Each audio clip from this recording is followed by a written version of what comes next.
Born on the island of Syracuse in 287 BC, he was aptly named the father of mathematics.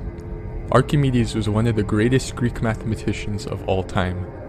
His contributions to mathematics included accurately approximating pi and square roots, as well as discovering fundamental theorems related to the center of gravity for dimensional planes and solids.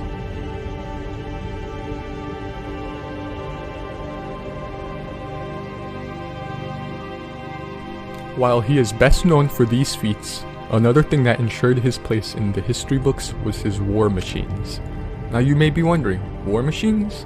And yes, believe it or not, using his knowledge of mathematics and physics, Archimedes created 2 machines of war to fend off the Roman legions that attempted to invade the island of Syracuse.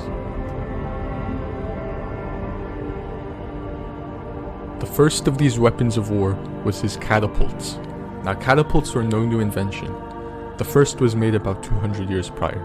However, Archimedes perfected catapults, enabling them to launch rocks, timber, and other objects enormous distances to sink Roman triremes from the safety of Syracuse's walls.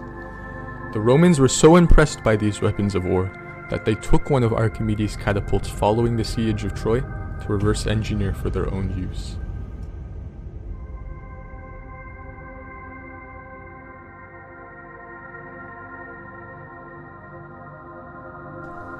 The next of Archimedes' impressive weapons was the giant claw.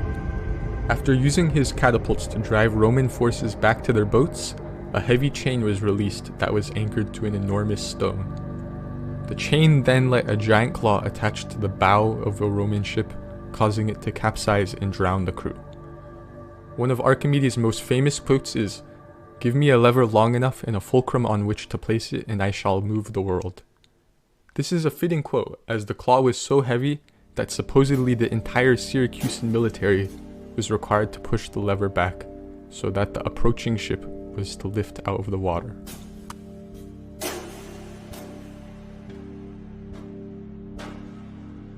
I know that I said that there is only 2 machines of war, but there is quite possibly a third.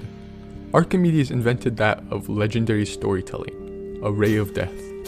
Seemingly out of a sci-fi movie, the suspected third weapon utilized the power of the sun. By concentrating the sun's energy using an elaborate series of mirrors, a single concentrated blast of this energy was shot so that it could set Romans' ships' sails and masts on fire.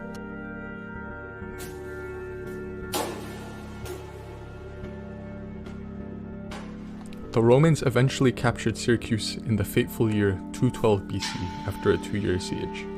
Supposedly in his final moments alongside his assistants, Archimedes ran to the beaches carrying his mathematical instruments. On the shore, he began to draw circles and perform calculations. A Roman legionary approached him. All Archimedes said was, "Don't disturb my circles," before meeting his end.